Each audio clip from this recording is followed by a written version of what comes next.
Hello, welcome back inside the Hera Press Box. We are starting our first episode of the year 2018 after a month or so hiatus that we took off. Took our holidays off, but now we are back. First Thursday episode 2018, January 4th. This is Alyssa and Clay here to talk women's sports on our Hera podcast. And couple of minor things for us to talk about sports wise, but a couple of things that relate to the podcast in general that I think we want to talk about and kind of cover in this episode, and that might be take up the majority of our time. So, and I sent you those things, so hopefully you got a chance to look at those and think those over. One of the things that I sent and hoped you could come up with a few things were New Year's resolutions and resolutions that involve women's sports or are in that realm of predicting or hoping for or trying to accomplish over the next year, things that you want to do in regards to sports. Well, in terms of that, obviously going to more games. I think that's something that I've always wanted to do. And it's a little bit difficult with me because the majority of the leagues play during summertime. So I don't have a lot of time during the summer. That's just kind of how it is for me. So I'm definitely trying to make more time for that, paying more attention to just not my teams is definitely something that I want to pick up on more of. You do a great job of that, but for me, I don't have that capability yet to really pay attention to outside of the handful of teams that I pay attention to. As far as outside of myself, there are definitely things that I want to have happen. I want the NWSL to stop promoting other teams' players, the home team promoting other teams' players. I still don't get that, how that's a thing. As far as social media wise, I think that in marketing, I guess, wise across all women's sports, I hope it becomes a bigger thing this year. And I think that we're part of that. And I think we're working towards that. And I'm trying to think of what else did I have written down? Obviously, there are things that I wouldn't necessarily call them New Year's resolutions, but there are things that I want to have happen that are completely out of my control. So I wouldn't necessarily call them resolutions. More of a Christmas list? More of a Christmas list, for sure. You care to go into detail? Well, the first one that I had was, if it was what I could have for Christmas, would be for UWGB to win the national championship, which, if they were in a different conference, I think that would help them out a lot. Maybe not. Because the only really real reason why they're making the tournament so much is because they're winning their league and they get an automatic bid. But they don't play anybody in their conference, so it's really difficult for them to, I think, improve. I think that they're a great team, but for them to get to that next level, it's really difficult for them to do so. And there's some other things. As far as president of the U.S. Soccer Federation, that's more of who I don't want to be president, which is Carter. I don't think that she's going to be good for it. She's very MLS focused, and I just don't even want to go there. I don't think she would be a great fit to begin with. And then, of course, improving the U.S. women's side coaching aspect and getting the right players in place, especially this year.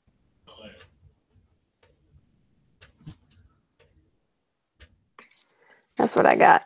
Okay. That for you then? Yeah. Okay. So for me, you mentioned going to more games, and I would like to do that as well.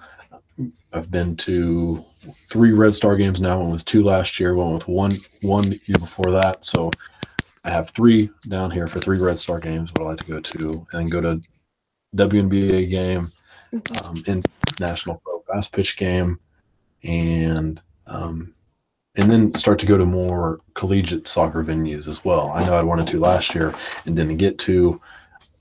And a couple things played into that. I think something that's going to help me out is I am getting a new car this summer, so I'll be willing or looking for places to drive that to. So a little bit of intrigue in driving that, and I'll be able to accomplish those goals. I do hope. Also hope to become more consistent on this podcast and stick with it. And we try a 2-day a week schedule, a Thursday and Sunday episode. So to continue that schedule and to be consistent with it and consistent on our reporting and social media activity would be great. And I'd really like to do that. And then something else, personal. My coaching career will start in about a month and a half. So if obviously a postseason win, regional victory championship would be nice. There's probably a long way to go before that happens, but we'll put it on the goals for now. It's on the list. It's on the list. And then, sort of the Christmas list things out of my control, kind of like what you mentioned. One would be the NWSL to get a commissioner. Oh, yeah, that's a good point. Another one that we've talked about recently you've seen Hera Pressbox tweet about, and Alyssa, you and I have talked, and that is Erin Smith playing professionally. Now that she's posted something on her Instagram that hints towards that, as far as furthering her soccer career, to what extent that means, we're still figuring out. But she was a player who I was very excited about coming out of college, coming out of Rutgers, a defender who could make plays in the midfield as well, and even scored a couple goals in her Scarlet Knight career, drafted by the Dash, and really looking forward to her impact on the back line. That never happened. Sat out for a year, and now it'd be great for her to get back into some capacity at the professional level. Yeah, I'm just trying to look up to see if there's anything else. I guess I didn't really go into detail about, or didn't do too much of an investigation into Erin Smith. Oh, there's nothing. I got something. Recently? This was from July. Okay. So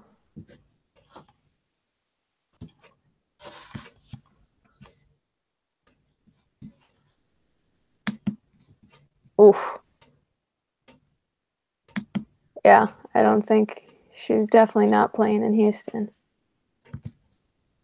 What do you got? You can't just say it. Well, it's just saying that with the coaching change, she opted to stay in New Jersey, and she's giving soccer lessons to kids with the hope of trying out for another team next year when Houston's rights to sign her expire.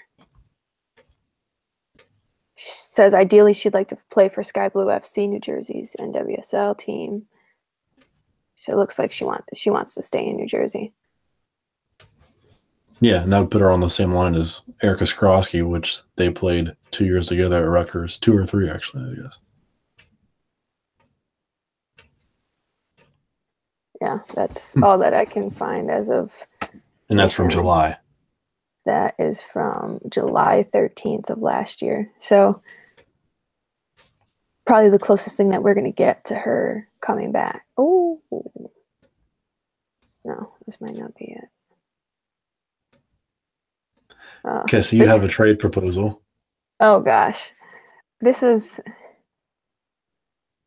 was a lot more difficult than I anticipated it being. And I was going to make it really hard on myself. I was going to worry about salary cap. I was going to worry about everything. And then I started to do that. And I was just like, no. It still turned out to be pretty difficult. But I would say under the assumption that Sydney Leroux heads to Orlando, which seems to me, probably pretty likely. I don't know what your thoughts are on that. I don't know if you know like the background reason as to why I'm saying that, but I think that she'll end up there. Maybe not so much this year, but I think in the near future she'll be there. Then I think what also plays into all of this is the expansion of the NWSL as well, whether or not they plan to expand within the next 2 years or not. But I definitely think that I don't see her playing in Utah for more than a year. So at the most basic trade, what I did was I just essentially switched Alex Morgan and Sydney Leroux. So Leroux would be in Orlando, and Morgan would be in Utah. Okay. I just did 1-for-1 there. Then that's when it kind of got tricky. So then I was thinking, well, Morgan could go back to Portland. That gets her on the West Coast, which is where her husband is now playing. And it just kind of seems where her husband has been playing, just so happens that a women's team kind of pops up afterwards. Happened in Seattle, it happened in Houston, and now he is in LA, which seems like LA is going to be the spot for NWSL expansion. So I did Orlando and Portland, and I said Alex Morgan to Portland with Rasso and Celeste to Orlando. Portland, I don't know if you have seen, Portland's going to be down a couple players, at least as of right now. They lost Nadia, they lost Henri, and Tobin just had minor surgery on her ankle. She'll be out 8 to 12 weeks. Then their Icelandic star, and I can't even pronounce her name. So yeah, announced that she was pregnant. So she is out for the season. So that's 4 players, 3 midfielders, 1 forward, give or take. So you just went Rasso and Celeste, those 2 for Morgan? You think that gets the job done? I don't think it gets the job done, which is why I went into a 3-team trade. But then that really just got me even more all over the place, because what I did with the 3-team trade was Utah, Orlando, and Portland, given I don't think it would be those 3 teams that would be in a 3-team trade. Just because it doesn't make sense. I think specifically for Portland, it doesn't make sense the way I kind of have it drawn up. But I don't see Leroux staying where she's at, and I don't see Morgan staying where she's at. So whether or not that's just a 1-for-1 trade, essentially a swap or not, I don't know. And they really, no team, Utah has 3 draft picks, Orlando has 1, and Portland has 2, and both of Portland's are in the first round. And you didn't send any of those picks anywhere? I did not send any of those picks between the 2-team trades, and the 3-team trades I did. But the 3-team trade is just, I don't even want to go there. I would probably... Yeah, go ahead. Trading draft picks this year will be very interesting to see if a team does take a chance on. It's a fairly weak class. You can't really say it's top heavy. I mean, if you're saying it's top heavy, you're talking about Andy Sullivan being the one person pick, and then who's next. So it'd be interesting to see if there is a team out there, say especially in this scenario, that does like a player enough to trade away somebody like an Alex Morgan, and just to get a pick on a 5th or 6th overall selection that they like enough that they think can be the second star of this draft class. And that's why I didn't throw him in there, because I don't think it's not, I don't want to say it's not worth it, but it's not worth it. You're not. I think it's gonna be. I think it will be worth it, but you're not to throw a premier player like a Morgan or Leroux in with a draft pick. That's what I mean. Because there are, especially there are a handful of really good players on the back line. Teams that can use. I think we'll see a couple of teams move up for that reason, and then as the full list of players who are eligible for the draft are, I'm sure there's bound to be a couple more players who are in that same category with star potential who might not have reached full potential right now. Yeah.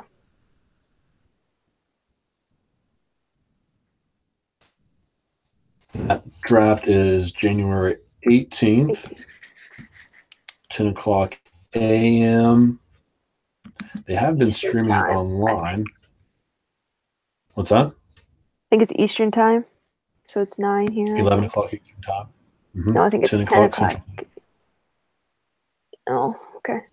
And I assume they'll be streaming on NWSL.com.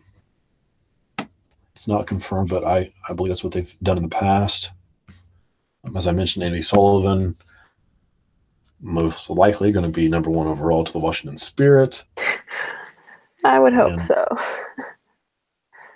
From there, it'll be interesting to see where teams go. The Dash have the number 3 pick. They have been topic to a lot of our discussion early on in the NWSL season about what direction their franchise is going. Now needing a backline player, do they take one of the handful of defenders who are worthy of that top 3 selection? Right.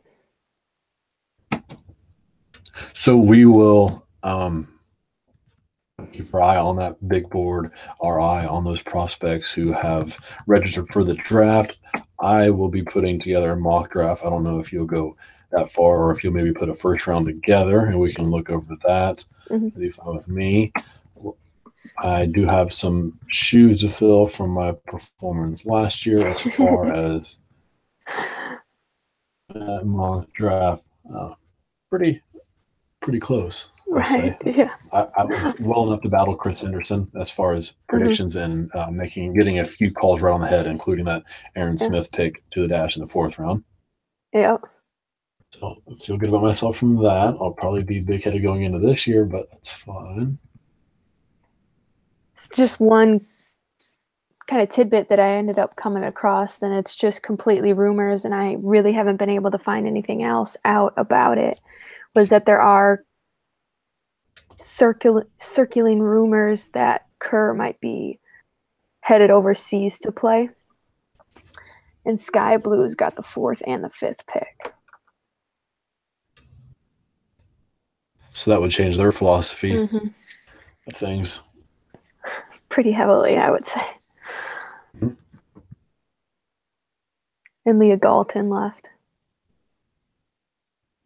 Yeah, because then let's say you lose a Kerr, then you say they have the 4th and 5th pick? Do you package that deal to move up just a couple of spots to get a McCaskill, who I'm not a huge fan of, as we'll talk more about, I'm sure, but somebody who has a proven scoring ability at the collegiate level, who's probably going to be a top 3 pick, or maybe you hang on and see if she's there at 4.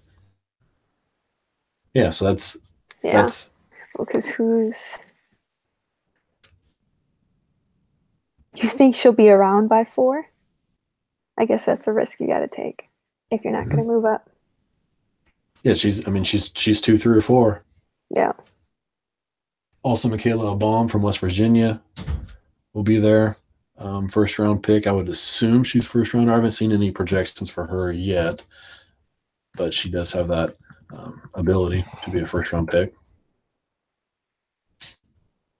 So you bring up rumors, and that's one of the things that I wanted to talk about, sort of related to those rumors, and combining that thought with your difficulty with running into the stories behind Candace Parker, I believe, players being left off of the national team, right? The U.S. national team. Was it Candace Parker this time? It was Candace Parker this time, but both times? And first time? It was her both times, but she was offered, she just turned it down. Right. But you didn't get that in the articles you read. I did not get that. Maybe the second time around, I think I ended up reading, I was scrolling through the comments to see if there was anything, and I saw it in the comments the second time. And maybe did I find another article like a couple days after the first call up that said that she had turned it down. So that brings me to the thinking, and the one of the things that was on that list that I sent you was this lack of quality sources for women's sports, of not great outlets to go and find this type of information. And we did lose one of those outlets just a couple of weeks ago. Yeah, I think so. Right, and that was Excel Sports. Sort of closing down. They've sent out a couple other tweets, but it's they've been things like 10 years ago from today. But they did tweet out something that was along the lines of, "This is us, our last post, us closing our doors. Saddened to bring you the news that we can no longer bring you the news for women's sports." And it's I want to say devastating, because it hasn't been built up enough as it should have been yet. These types of sources, these news outlets, to be devastated, but it's disheartening, I guess, right? That there is such a lack of news, and for us to go out there and find sources, for you to be able to read that article and know exactly why that Candace Parker wasn't on the roster. It wasn't because she didn't get invited; it's because she didn't take it down. Wasn't able to play. And it's sort of this death of journalism, in my opinion, that covering this side of sports, you have the men's sports. It's very easy to cover. They're always on TV, or it's basically shoved down your throat if you follow sports at all. And you turn around and you look at the women's side of things, and they're rarely on TV. The articles aren't as prevalent and on websites and in magazines, right? So this death of journalism, and it's brought on by the toughness factor, I guess. These journalists aren't as tough enough, or it's not as flashy enough as going to the men's side. So obviously we give credit to the Excel Sports, to the Women's Soccer Weekly editions, the Equalizer, those sorts of outlets that we can rely upon for sources. But like I said, this death of journalism is terribly visible on the women's side of things. Yeah, and it's interesting that you kind of went into the death of journalism part, because, and I guess the whole Candace Parker thing too, because with the recent U.S. women's soccer team call-up, there are 3 players, and it was Tobin, Rose, and Sam Mewis. And everyone kind of said, well, what's going on with Sam Mewis? Why are those 3 left off? And it wasn't addressed at all. I don't think. Maybe I'm wrong. Maybe they fixed it. Maybe they just came out with the roster first. I don't remember what happened first. But come to find out, Mewis has had, I do believe it's a knee injury since she played the friendly against Canada back in November. So she's had this injury for almost, 2 months now? No idea. Nothing, I mean, and whether that was purposely kept under wraps, I don't know. I got to imagine that's not the case. And maybe it's just because the NWSL isn't in season that it's not out there. But that's pretty big. And the fact that Tobin's still hurt and the fact that Rose is still hurt, those are 3 key players this year that have had these kind of lingering injuries that we really haven't gotten any sort of update on. Whether that's, again, on purpose or not, I don't know. You'd think you'd be able to find out a little bit more about it. And these aren't no-name players. Right. Yeah, that how under wraps is it kept from the player, from the player's camp, from that team? Because you're having trainers every day. Those players have somebody there with them that has that information and can relay that to whoever to then spread out to the public. And would you agree with me that the fan base is, I mean, there's enough people out there that you would think diehard fans enough, especially of the NWSL. I feel like there's a loyal gathering of fans to those teams, a big enough fan base that they would want that information, right? That's something that should be delivered to those fans. Oh, yeah. I think, and I don't know what kind of, I guess, rules and regulations that the NWSL has about disclosing injuries or not disclosing injuries. Mm-hmm. But the whole this whole past year with Tobin, it was very just kind of like, yeah, she's got this back injury. She may or may not be back. It was kept under wraps a lot. And I think Portland, especially as a fan base, that's going to want to know what's going on.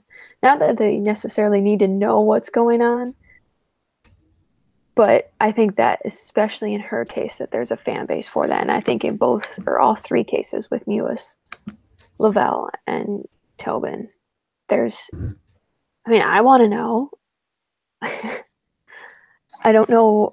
I want to know why Rose's hamstring has been bothering her for 4 years. 7 months now? Yeah, okay, yeah, exactly.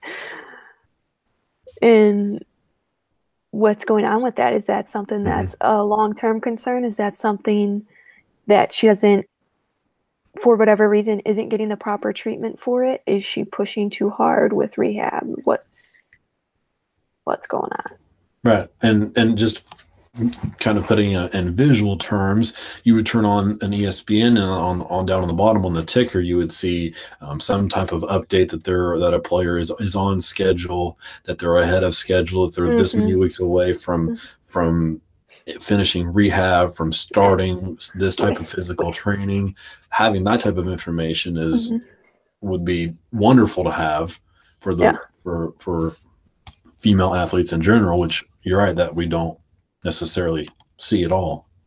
Yeah, we saw the hoopla with Aaron Rodgers. Right. I mean, every 2 seconds on Sports Center. Is he going to play? Yeah. Yes. So, and then bringing that back around, that lack of sourced information, bringing that back around to kind of what we started off with our New Year's resolutions, and me mentioning kind of what I wanted to do with this podcast as far as being consistent. And I think we're on the same page about continuing our efforts and what we're doing as far as bringing information in a condensed way to any viewers or anybody interested in hearing what's going on. So I do think we do have a Facebook page, and I share the first couple of episodes, but we haven't done much since there yet. So we'd like to start sharing episodes again there, and using the hashtag crap for somebody to be able to search and then see our videos, and keep up that way. Twitter I like to keep using it the way we have. I think we've done an okay job there with the retweets and sort of tweeting about the events we're watching or the events that we're at. Something else on Facebook that I think would be kind of cool to do is put a couple of bios on there as far as information goes, the About Us section of that page, to do that, to give any viewers or visitors an idea of where we're coming from and what we're interested in. So I think Facebook would be a good idea to do that, and then use Twitter as we continue to do. And I mentioned that I'd like to blog. I still would if I could find time. I'll talk myself into it, but yeah, those other types of outlets that we can utilize, especially as we lose somebody like an XL Sports.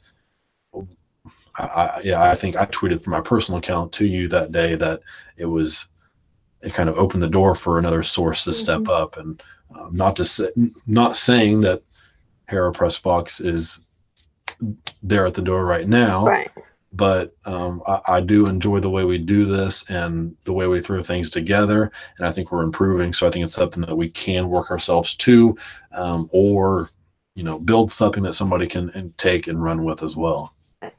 Right. I'm in agreement with everything you just said. I honestly don't think it would be too difficult to maybe not get sponsored or have somebody sort of improve our system, but and improve it for us. But getting shares and getting an advertisement or getting a like or whatever from these professional leagues who recognize people going out of their way, doing this on their own spare time, paying attention to their league and trying to broadcast it to a different audience, or to make it make sense for those that are new to the sport or want to be new to the sport, whatever it may be, that I think we could help them out there as well. Yeah. So that will be discussing points later. We'll get that Facebook page running and we'll kind of see where that goes. Mm-hmm. A couple things, other things that I had on here was the NWHL team will be playing USA January 13th and 15th. Team NWHL has really awesome jerseys, and they will be auctioned off after the game. So I'll keep, obviously, you know me, I'll be keeping my eye on these jerseys and how much they are and what I might be able to afford. So if you haven't seen those jerseys, take a look at them. Team NWHL jerseys. Something else that I have on here is that the National Pro Fast Pitch League will be adding an Australian team. They had a team from Asia in their league last year, so those 6 team will be a team from Australia. They'll be based in the Midwest, and I think they said they'll play in Missouri, Nebraska, Iowa, and Kansas, and rotate fields where different youth camps are, and they'll play the other 5 teams. So that's pretty cool that they continue to expand, and we'll talk about that as that season picks back up in the summer. Other than those 2 things, I have on here an app, a Hera app that we can somehow develop and keep the 4 professional league scores. Would be awesome to have on there. And maybe that would be the simplest thing to start off with. So we might begin our search for an app developer, or we can just put it together ourselves. Right. So we'll see where we go with that. But yeah, that's all I had. Is there anything else you wanted to mention or talk about tonight? Just a quick update on the W League. Mm-hmm. Just because we've missed a couple of weeks with them. They are headed into their 10th round. There was already 1 game. That was Sydney FC versus Newcastle. It was a 2-2 draw. We do have some big games coming up, specifically Melbourne City versus Perth Glory. Melbourne City is sitting in 5th place right now. There's only 5 more weeks to go in the season. Top 4 teams make it into the postseason. So that's coming up this weekend. Top 4 teams are Brisbane, Newcastle, Sydney FC, and Perth Glory. Who was your pick to win that? Yep, Melbourne victory. I think I jinxed them. But injury news coming out of the W League. Sydney FC and the Matildas took a big hit with Amy Harrison. She went down with a torn ACL and MCL. She was actually just coming back this season from a torn ACL in her other knee. So that's a big hit for club and country for them. Yeah. Matilda start qualifying for the World Cup soon as well. I can't remember the dates, though, off the top of my head. Some fan you are. Yeah, I know. Got anything else? No, that's it. Okay. And that's it for me. Let's see. Sunday, I do not have any plans. So I think we should be all set for Sunday, and might try to go for a regular time. 10 o'clock is when we try to be on here. So Thursdays and Sunday evenings, 10 o'clock. We'll try to be on here for 35 minutes to 45 minutes. We are on here for 34, 45 right now. So that's good enough with me as we're approaching 11:30. So with that, we'll see you on Sunday, and thanks for stopping by the Hera Press Box.